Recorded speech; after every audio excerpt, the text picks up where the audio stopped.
Welcome to Public Procurement Observatory, Uttar Pradesh. I am Professor Amit Agrahari and I am going to take you through the data visualization tool that is available on the observatory's website.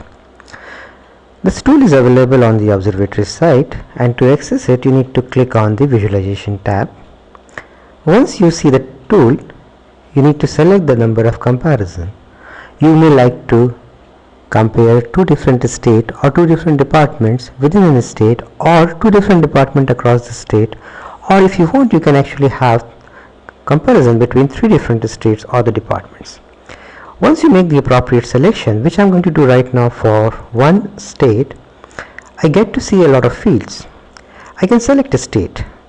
Right now the tool captures data from Coal India, Delhi, Karnataka, Kerala, Maharashtra, Odisha, Rajasthan, Tamil Nadu, Uttar Pradesh and West Bengal's e-procurement portal. For example, I want to know more about Delhi's e-procurement process. I can select that, and if I want to, I can drill down further using tender category or form of contract or the departments. As you can see, there are multiple departments that are available over here, and you may choose what is happening and select and see what is happening within a specific department. If you want to, you can also select key performance indicator. Remember, state and key performance indicator are the two mandatory fields. Once you select a key performance indicator, the definition of key performance indicator is also visible over here. For example, right now I want to see how much time does Delhi gives on an average for bidders to prepare for bids preparation and submission. I hit the visualize button and I get to see the number of days, average number of days based on these many tender records. Now let me compare Delhi with that of, let's say, West Bengal. My KPI remains the same, which is average time allowed for bidders to prepare and submit their bids, and I hit the visualize button and I get to see that on an average Delhi gives 9.6 days in 2015, observing 551 tenders, I'm saying so, and observing 6,293 tenders, I'm able to say that West Bengal gives on an average 14.21 days. We know that if you give more days for bid preparation and submission, you are likely to get more bidders participating. But let us understand if it is indeed this case. So I have a key performance indicator called bidder adequacy ratio for financial bids, which is the average number of bidders that are available at the financial bid stage. Now let me compare Delhi with that of West Bengal, and I get to see that while Delhi gives less time for bid preparation and submission, it is still getting more number of bidders on an average participating in the tendering process. This is so because Delhi is a predominantly urban state. So hence, using this tool I can find out what is the appropriate mix of average number of time that you should give to your bidders. In a urban area you may like to give less time. If you are using e-procurement portal, you may like to give less time without having any impact whatsoever on the bidder adequacy. This is an important finding because if you give more time to bidders for bid preparation and submission, your procurement process is going to take high number of time. Similarly, you can find out pretty interesting observations such as tenders where the cycle time is higher than the bid validity period. Whenever a bidder submits his bid, there is a specific time till which the bids are valid. Let's compare Delhi with that of West Bengal on this particular aspect. I select the KPI and hit the visualize button, and I get to see that in Delhi 10.3% tenders in 2015, where the cycle time, which is the total time taken to process the bids, was higher than the bid validity period. It means that by the time bids are open and you take a decision on whether to award the contract or not, the bids themselves are invalid. As compared to that, in West Bengal, the percentage came down to 1.72 days on 72% only. Does this mean that West Bengal's processes are becoming more efficient?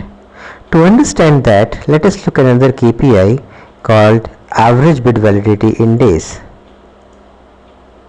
I hit the visualization button here and I get to see that Delhi is making a conscious effort towards reduction the average bid validity days. Now this is a very interesting thing. Whereas in case of West Bengal, the average bid validity days is increasing.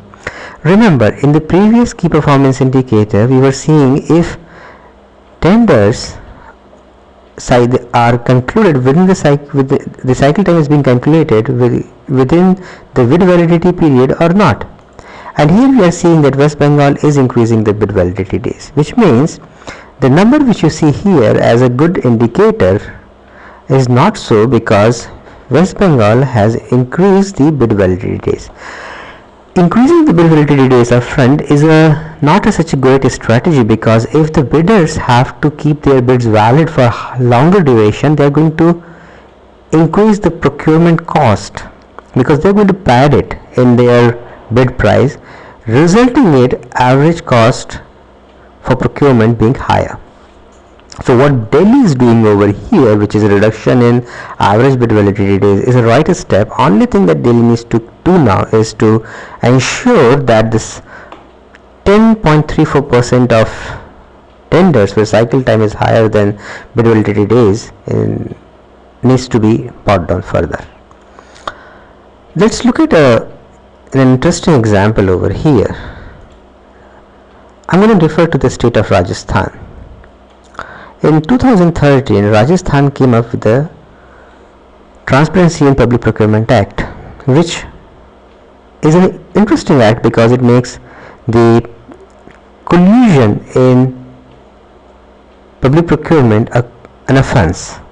Let's see it had an impact or not. One of the problems that we usually observe in public procurement is the tender award with only one bidder is available in financial evaluation, which means you make your technical criteria so difficult that it doesn't matter how many bidders are there in the beginning of the bid process. At the financial stage, you have only one bidder, which is de facto single tender, or resultant single tender is what we call it in the trade parlance. Let us compare it as well. So I would like to compare Rajasthan with that of, let's say, another progressive state, Maharashtra, on the same KPI, which is the tender award with only one bidder available in case of financial evaluation. And I hit this button and I get to see that there is a reduction in case of Maharashtra as well as in case of Rajasthan. But in case of Rajasthan, you see this trend was pretty high, in a sense that in the red one is Rajasthan over here. So in 2012, 26%, 2013 25%, but after 2013 all of a sudden the number came down crashing to 4.95%, which is the resultant single bidder phenomena is decreasing in Rajasthan, and it has in fact improved over Maharashtra. Maharashtra, on the other hand, kept this particular indicator very much within the boundary, which is 7.9% to 7.3%. So almost 7% of the time in case of Maharashtra, bids are, or the tenders are awarded when only one bidder is available in financial evaluation stage. But in case of Rajasthan, if you see, 2013 was the year when Transparency in Public Procurement Act was passed, and you see the impact of a policy over here. In 2015, the figure is somewhere around 4.95%. So that is how we can use all these key performance indicators to better understand public procurement processes across various states as well as PSU. You have these initial indicators about the time parameter, like for example how much time does it take and the delays and all, and then you have bid validity days, you have indicators such as tenders where the cycle time is higher, average payment option, which is about the flexibility issue in the public procurement, as well as the whole lot of competition related KPI. We hope this tool will help you understand your public procurement processes better. If you like to, you can slice and dice data on the basis of tender category, form of contract, or the department.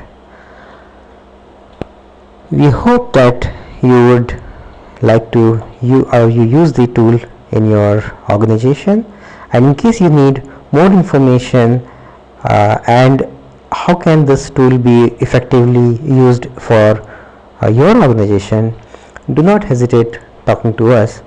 Our contact details are given over here.